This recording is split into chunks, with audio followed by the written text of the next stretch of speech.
Students हम बात करेंगे tangents and normal to a circle के ऊपर। ठीक है, तो स्टूडेंट्स हमारे पास टेंजेंट क्या होती है, हमारे पास किसी भी कर्व के ऊपर जो कि हमारे पास टेंजेंट गुजरती है।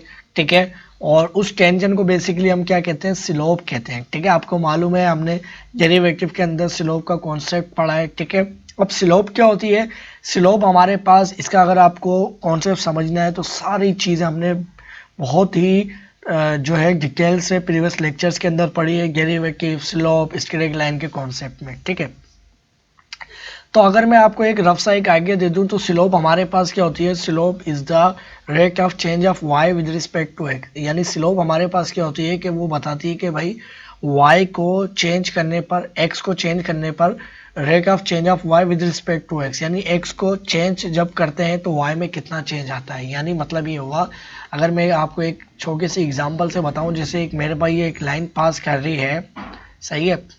अब इसको ये जो लाइन पास कर रही है इसके अंदर हमारे पास क्या हो रहा है, इसके अंदर आप देखें तो आप देख रहे हैं भाई वाई इतना चला है, वाई 2 चला, वाई 3 चला। ठीक है, वाई जो है ना, इधर अगर मैं देखूँ ये दूसरा पॉइंट किस पॉइंट से पास कर रही है, अगर थोड़ा सा जो है ना इसको मैं यहाँ पर यहाँ इस तरह से बना लूँ। ठीक है, यानी इस तरह से। ठीक है, अब इस लाइन के अंदर हमने ये देखा कि हमारे पास जो है ना, हमने x को कितना चेंज किया, 3 यूनिट।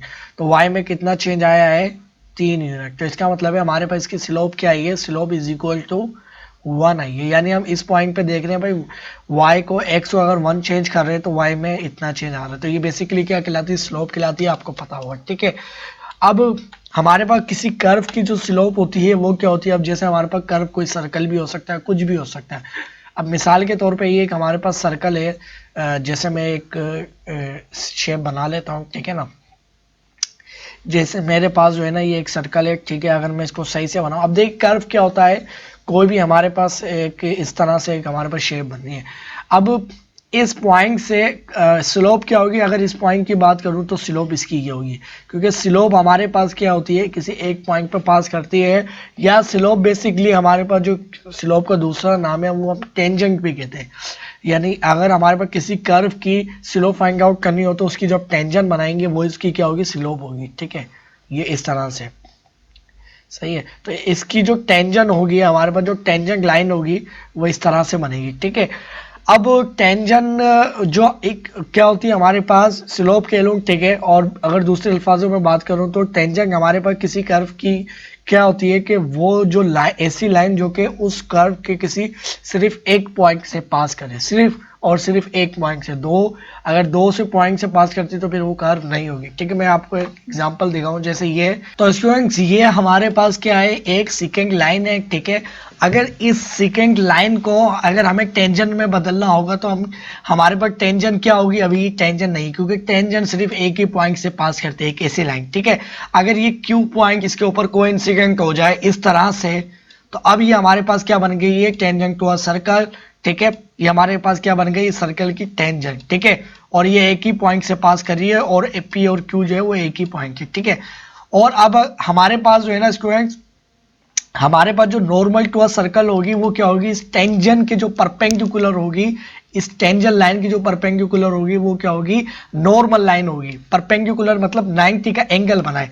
ठीक है, तो और दूसरी बात वो क्या होगी, उसके अंदर वो सर्कल के सेंटर से पास करेगी। ठीक है, अगर हम स्टूडेंट्स की कोई tangent of the circle draw करते हैं जो कि एक पॉइंट से पास करें और उसकी नॉर्मल ड्रॉ करें, उस सर्कल की नॉर्मल ड्रॉ करें, तो वो कहां पर ड्रॉ होगी, सर्कल की नॉर्मल नहीं, और सॉरी टेंजेंट की नॉर्मल नहीं, सर्कल की नॉर्मल। अब सर्कल की नॉर्मल कब ड्रॉ होगी, जब हम एक टेंजेंट ड्रॉ करें, उस टेंजेंट के अगर नॉर्मल ड्रॉ करना है हमें सर्कल के लिए, तो उस लाइन के जो कि टेंजेंट लाइन है, उस टेंजेंट लाइन के ऊपर एक परपेंडिकुलर ड्रॉ करेंगे, उस पॉइंट के ऊपर जिस पॉइंट पर वो लाइन सर्कल से पास करती हुई जा रही है, उस पॉइंट के ऊपर एक परपेंडिकुलर लाइन ड्रॉ करेंगे, तो वो हमारे पास क्या कहलाएगी, नॉर्मल ऑफ द सर्कल। ठीक है, नॉर्मल टू द सर्कल। ठीक है, इस तरह से कुछ कह लो, और वो सर्कल के सेंटर से पास करेगी। ठीक है, और इसके हमने एक और बात ये भी पढ़ी थी कि अगर हमारे पास कोई सेकंड लाइन हो, ठीक है, सेकंड लाइन, सेकेंड क्या होती है, जो सर्कल के मैक्सिमम 2 पॉइंट से पास करती है, ठीक है। अगर उसका हम राइट बाइसेक्टर ड्रॉ करेंगे, राइट बाइसेक्टर का क्या मतलब है,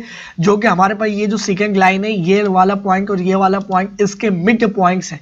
ये जो सेकेंड लाइन बननी है, इनका मिड पॉइंट कौन सा होगा, जो सर्कल के जो दोनों पॉइंट हैं उस यहां से लेके ये वाला पॉइंट, अगर इनका ये जो तीसरा मिड पॉइंट अगर मैं ले लूं, अगर यहां से अगर मैं एक परपेंडिकुलर यानी 90 का एंगल बनाते हुए एक लाइन ड्रॉ करूंगा, तो वो हमारे पास क्या होगी, परपेंडिकुलर ऑफ द सर्कल होगी, ठीक है।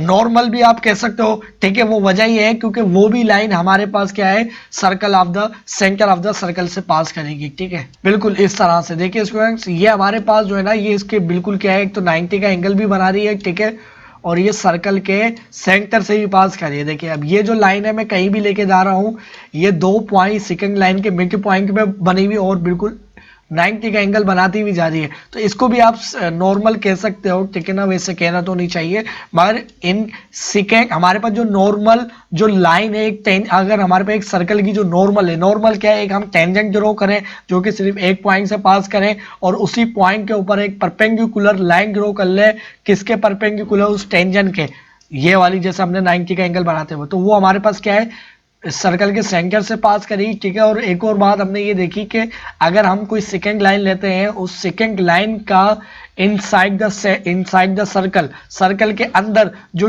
उसका जो डिस्टेंस बनता है, यानी इस पॉइंट से लेके इस पॉइंट तक, ठीक है, ये 2 पॉइंट जो बनने इस लाइन के, उसके राइट बाइसेक्टर ड्रॉ करें। यानी राइट बाइसेक्टर का क्या मतलब हो, राइट माने परपेंडिकुलर यानी 90 एंगल, और बाइसेक्टर यानी उसके जो मिड पॉइंट के से अगर कोई पॉइंट लेके अगर हम एक परपेंडिकुलर ड्रॉ करेंगे तो वो भी सर्कल के मिड पॉइंट से पास करेंगे, ठीक है। आई होप कि आपको ये चीज क्लियर हो गई होगी, क्योंकि इसके बेसिस के ऊपर हम, अच्छा ये वाली जो मैंने चीजें बताई हैं सारी हमने थ्योरम जो है वो एलिमेंट्री जो हमारे पास जो है ना, सॉरी, मैट्रिक क्लास के अंदर प्रूफ किए हुए हैं, ये सारी चीजें मैंने समझाई है, सारे थ्योरम मौजूद है, आप देख सकते हैं, ठीक है ना। तो इसके बिहाफ पर हम जो है ना, इसके बिना पर हम बात करेंगे कि हमारे पास जो है ना इक्वेशन ऑफ द टेंजेंट क्या होगी विदाउट डेरिवेटिव, ठीक है ना। क्योंकि हमें किसी टेंजेंट की अगर हमें किसी सर्कल की या किसी भी ग्राफ की टेंजेंट निकालनी होगी, तो वो हम विदाउट डेरिवेटिव किस तरह से निकालेंगे, तो हम क्या करेंगे, नेक्स्ट लेक्चर के अंदर ये सारी चीजें समझेंगे, ठीक है, और फिर हम उसके ऊपर बात करते हैं।